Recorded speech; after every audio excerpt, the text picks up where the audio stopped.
Hello student, welcome to my YouTube channel Vishwa Odia education को आपण मानक पुणी थे स्वागत जनाऊँ आउ एक नुआ भिडियो मो चैनल नुआ हो चैनल को लाइक शेयर सब्सक्राइब करंतु आग को बढ़िया चेष्टा करंतु जहाँ डाउट अच्छी कमेंट माध्यम जनातु। चलतु जानिबा आज नुआ विषय भीमंक सिंहनाद रड़ी दशम श्रेणीर द्वितीय विषय। भीमଙ୍କ ସିଂହନାଦ ରଡ଼ି ବିଷୟଟିର ଲେଖକ ହେଉଛନ୍ତି ସାରଳା ଦାସ। ପଞ୍ଚଦଶ ଶତାବ୍ଦୀର ଆଦିକବି ଭାବରେ ପରିଚିତ ସାରଳା ଦାସ ଓଡ଼ିଆ ଭାଷାରେ ସାହିତ୍ୟ ରଚନା କରିବା ଆଦିକବି ସାରଳା ଦାସ ଥିଲେ ସିଦ୍ଧହସ୍ତ ସୂର୍ଯ୍ୟବଂଶୀ ରାଜା କପିଳେନ୍ଦ୍ର ଦେବଙ୍କ ସମକାଳ ଅର୍ଥାତ୍ ଖ୍ରୀଷ୍ଟୀୟ ପଞ୍ଚଦଶ ଶତାବ୍ଦୀରେ ଜୀବିତ ଥିବା ଜଣାଯାଏ। ଝଙ୍କଡ଼ର ସାରଳ ଚଣ୍ଡୀଙ୍କୁ ଆରାଧନା କରି ସେ କାବ୍ୟ ରଚନା ପାଇଁ ଅପୂର୍ବ ଶକ୍ତି ଲାଭ କରିଥିବାରୁ ନିଜକୁ ସିଦ୍ଧେଶ୍ୱର ପରିଡ଼ାରୁ ସାରଳା ଦାସ ରୂପରେ ପରିଚିତ କରାଇ ଅଛନ୍ତି। ତାଙ୍କର ପିତୃଦତ୍ତ ନାମ ଥିଲା ସିଦ୍ଧେଶ୍ୱର ପରିଡ଼ା ଥିବାର ଜଣାଯାଏ। ସେ ମହାଭାରତ, ଚଣ୍ଡୀପୁରାଣ, ବିଚିତ୍ର ରାମାୟଣ ଭଳି ପୁରାଣମାନ ରଚନା କରି ଯଶସ୍ୱୀ ହୋଇଛନ୍ତି। କ'ଣ ହେଇଛି ନା ଏଇ ଯୋଉ ଆମର କବି ଥିଲେ, କବି ହେଉଛନ୍ତି ଆଦି କବି ଭାବରେ ପରିଚିତ। ସାରଳା ଦାସ ଆଦି କବି ଭାବରେ ପରିଚିତ। ଆଦି କବି, ମାଟିର ମହାକବି ସାରଳା ଦାସ ବିଭିନ୍ନ ପ୍ରକାର ଉପାଧିରେ ସାରଳା ଦାସ କ'ଣ ହୋଇଥିଲେ ନା ଭୂଷିତ ହୋଇଥିଲେ। ତାଙ୍କର ବିଭିନ୍ନ ପ୍ରକାର ଲେଖା ଅଛି, ବିଭିନ୍ନ ପ୍ରକାର ଗଦ୍ୟ ପଦ୍ୟ ଏକାଙ୍କିକା ଉପନ୍ୟାସ ଜୀବନ ସାହିତ୍ୟ ବିଭିନ୍ନ ପ୍ରକାର ଲେଖା ସେ ଲେଖିଛନ୍ତି। ତା ଭିତରୁ ମହାଭାରତ ମଧ୍ୟ ସାରଳା ଦାସ ଲେଖିଥିଲେ। ପୂର୍ବାଭାସ ଭୀମଙ୍କର ସିଂହନାଦ ରଡ଼ି ବିଷୟଟି ଶାଳା ମହାଭାରତର ଗଦା ପର୍ବରୁ ଆସିଅଛି। ଇମ୍ପୋର୍ଟାଣ୍ଟ ବିଷୟ ଭୀମଙ୍କ ସିଂହନାଦ ରଡ଼ି ବିଷୟଟି ଶାଳା ମହାଭାରତର ଗଦା ପର୍ବରୁ ଆସିଅଛି।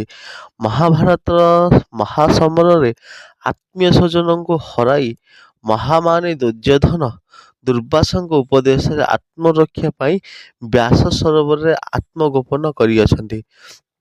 କ'ଣ କରିଛନ୍ତି ନା ଦୁର୍ଯ୍ୟୋଧନ ଯେତେବେଳେ ଭୀମଙ୍କର ପାଣ୍ଡବ କୌରବଙ୍କର ଯୁଦ୍ଧ ହୋଇଛି, ଯୁଦ୍ଧ ମଧ୍ୟରେ ସମସ୍ତଙ୍କର କୌରବ ବଂଶ ଲୋପ ପାଇବାରେ ଲାଗିଛି।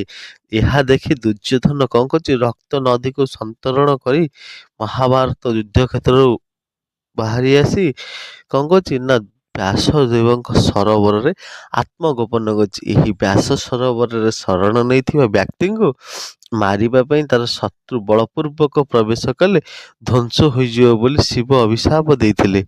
କ'ଣ ହେଇଥିଲା ନା ମହାଦେବ ଅଭିଶାପ ଦେଇଥିଲେ ଯେ ସେ ସରୋବର ଭିତରେ ଯିଏ ପଶିବ ବଳପୂର୍ବକ ସେ ତାର ଶତ୍ରୁ ଧ୍ୱଂସ ହୋଇଯିବ। ସହଦେବଙ୍କ ମୁଖରେ ଦୁର୍ଯ୍ୟୋଧନର ଏହି ନିରାପଦ ସ୍ଥାନରେ ଲୁଚିଥିବାର ସୂଚନା ପାଇ ଭୀମ ଶିବଙ୍କ ଠାରୁ ସିଂହନାଦ ପ୍ରାପ୍ତ ହୋଇ ଦୁଇଟି ଭୟଙ୍କର ରଡ଼ି ଦେବାକୁ ମହାଲକ୍ଷ୍ମୀଙ୍କର ଅଭୟ କ୍ରୋଡ଼ରେ ଆଶ୍ରୟ ନେଇଥିବା ଦୁର୍ଯ୍ୟୋଧନ ମହାଲକ୍ଷ୍ମୀଙ୍କ ବାରଣ ନ ମାନି ତାଙ୍କୁ ଠେଲି ଦେଇ ଯୁଦ୍ଧ ଦେଇ ଡାକରା ଦେଇ ସତୁରି ଭାର ଗଦା ଧରି ମହାଦର୍ପରେ ବ୍ୟାସ ସରୋବରରୁ ବାହାରି ଆସିଥିଲା। କ'ଣ କରିଥିଲା ନା ଯେହେତୁ ସେ ସରୋବରରେ ଯିଏ ଥିବ ସେ ମୃତ୍ୟୁବରଣ, ତାକୁ କେହି ତା ଯୋଉ ଶତ୍ରୁମାନେ ଯିଏ ଯିବ ସେ ସରୋବରରେ ଧ୍ୱଂସ ହୋଇଯିବ ବୋଲି ଶିବ ଅଭିଶାପ ଦେଇଥିଲେ। ସେ ସରୋବରରେ ମାତା ଲକ୍ଷ୍ମୀଙ୍କର ବାସ ବୋଲି କୁହାଯାଏ। ସେହି ହିସାବରେ ଦୁର୍ଯ୍ୟୋଧନ ଯେହେତୁ ନକୁଳ କହିଛି ସହଦେବଙ୍କ ମୁଖରୁ ଏଇ କଥା ଯେତେବେଳେ ଶୁଣିଛନ୍ତି ପଞ୍ଚୁ ପାଣ୍ଡବ ସମସ୍ତେ କ୍ରୋଧାନ୍ୱିତ ହେଇଯାଇଛନ୍ତି। ତାପରେ ଭୀମ କ'ଣ କରିଛି, କଠୋର ତପସ୍ୟା କରିଛି।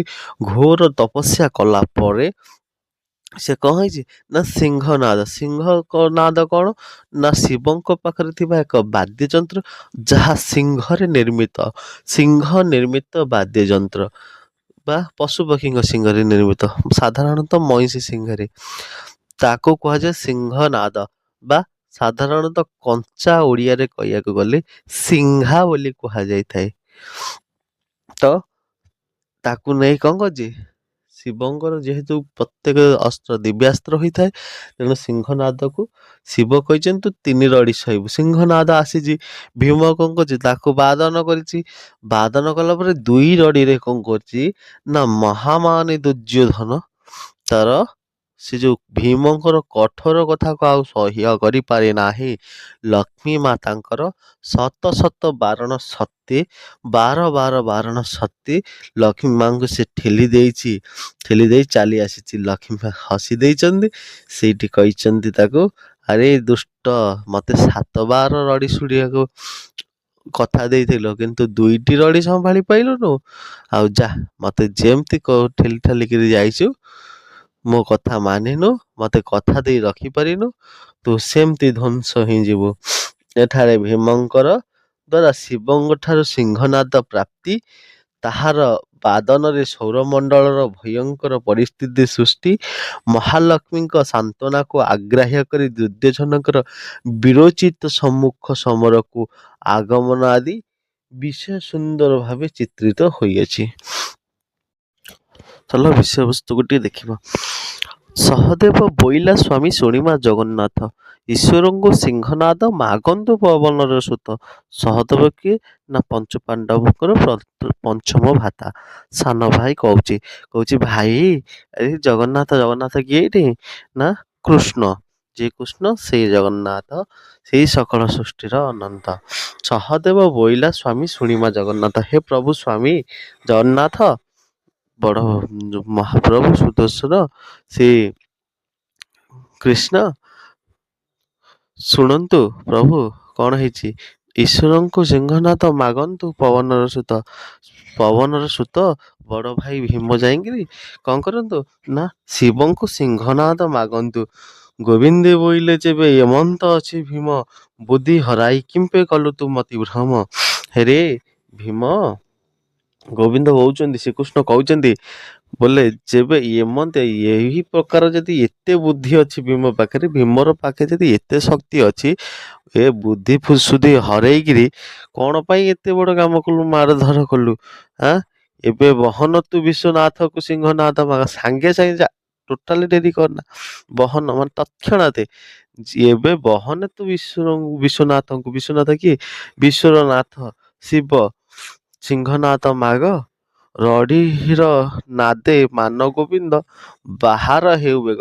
ଆରେ ତୁ କାହିଁ ଏଠି ବ୍ୟାସ ସରୋବର କୂଳରେ ଠିଆ ହେଇକିରି ତାକୁ ଜଗିଛୁ, ତୁ ତୋର 2-4ଟା ରଡ଼ି ଛାଡ଼େ, ତୋ 2-4ଟା ରଡ଼ି ଛାଡ଼ିକିରି ସେ ଯେମିତି ଶୁଣୁ ସେ ଯେମିତି ବାହାରି ଆସିବ ମାନେ କଣ ପୁଷ୍କରିଣୀ ଭିତରୁ। ରଡ଼ିର ନାଦେ ମାନ ଗୋବିନ୍ଦ, ବାହାର ହେଉ ବେଗ, ମାନେ କଣ ଜଲ୍ଦି ଜଲ୍ଦି ବାହାରି ଯାଉ। ଧ୍ୟାନେ ନ ଚିନ୍ତିଲା ସେ ପାଣ୍ଡବ ସୁନ୍ଦର, ପାଣ୍ଡବ ସୁନ୍ଦର କିଏ ନା ଭୀମ, ପାଣ୍ଡବ ସୁନ୍ଦର ଧ୍ୟାନ କଲା, ଭୀମ ଗଲା କଠୋର ତପସ୍ୟା କଲା। ଆସନ କମ୍ପିଲା ଯେ ଦେବଶୂଳଧର, ଶିବଙ୍କର ଆସନ କଣ ହେଲା ନା ଟଳମଳ ହେଇଗଲା।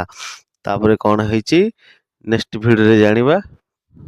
ରହୁଛି, ଜୟ ଜଗନ୍ନାଥ, ନମସ୍ତେ। ପୁଣି ଥରେ ଦେଖା ହବ ଆର ଭିଡ଼ିଓରେ।